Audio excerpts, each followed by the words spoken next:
Early on, somebody asked me, why veterans? Why are you working with veterans and getting them into agriculture? Veterans come in with a skill set and an understanding of what it's like to work hard, how to work through adversity. Generally, they do a really good job of planning, but they also are able to adapt really quickly when the plan just fails. They want to continue to be outside and they want to continue to give back. And farming is an excellent way to do that. My name is Marcus Robinson. I'm a U.S. Army veteran. Jonathan Cerna was in the Army for 20 years. Jamie Messina, I did 20 years in the Army Infantry. I'm growing cherry tomatoes, 3 different kinds of peppers, potatoes, beans. Currently we are growing pumpkins, watermelons, and we're seeing if we can successfully overwinter some hibiscus. I'm currently growing tomatoes and peppers. The Veteran Farmer Program has 3 main training tracks. We have our Veteran Farmer Reserve, which is a part-time training program that lasts for 12 months. And so we bring people in for 1 weekend a month and they learn all there is to agriculture.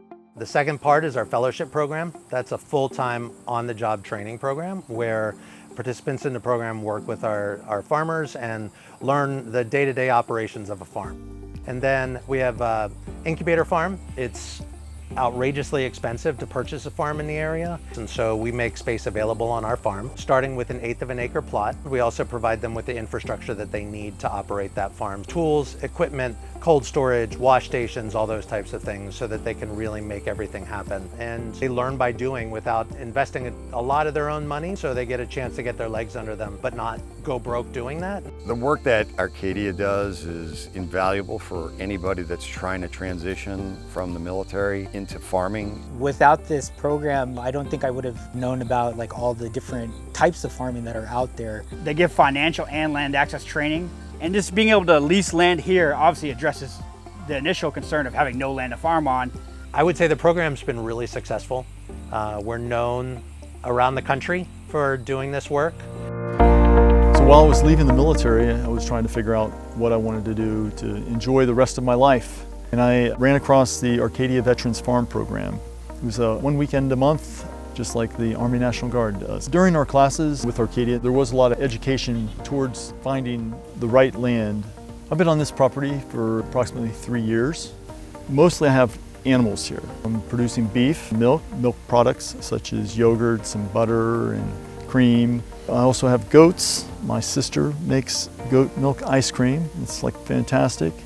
We have both chickens and ducks, lots of eggs. We have pork. Last weekend we used the property as a wedding venue. A lot of agritourism is happening here. We do weekend tours.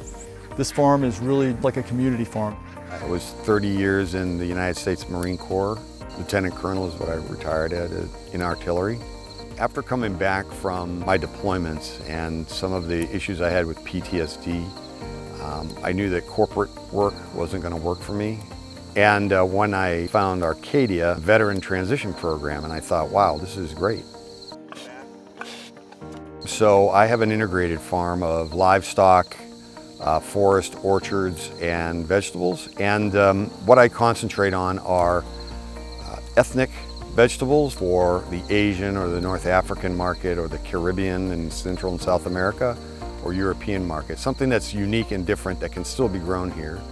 If it's one thing I can tell you about Arcadia, it's you get a really in-depth learning experience as well as a broad experience that you need, because a farmer is a jack of all trades and you have to be a master of all of them. The type of support that I found here on the grounds of Arcadia is continuous learning around shared resources, land access, and more importantly, land stewardship.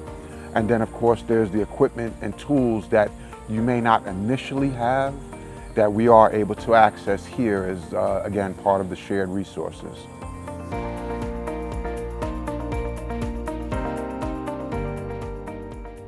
The biggest needs of the Veteran Farmer Program are always financial.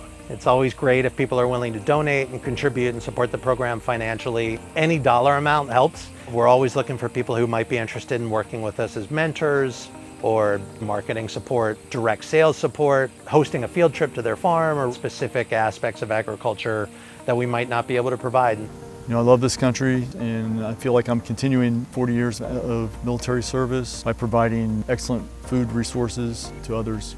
The thing that I get back from farming is being able to serve the local community. If you're suffering from some of the trauma that you've had during the military and you're having a hard time coping, instead of becoming a recluse, you can actually find purpose for your life again. It's life-affirming work from the beginning, the middle to the end. We are talking about sustaining life daily. The impact that the incubator has had is that it gives us space to imagine what could be.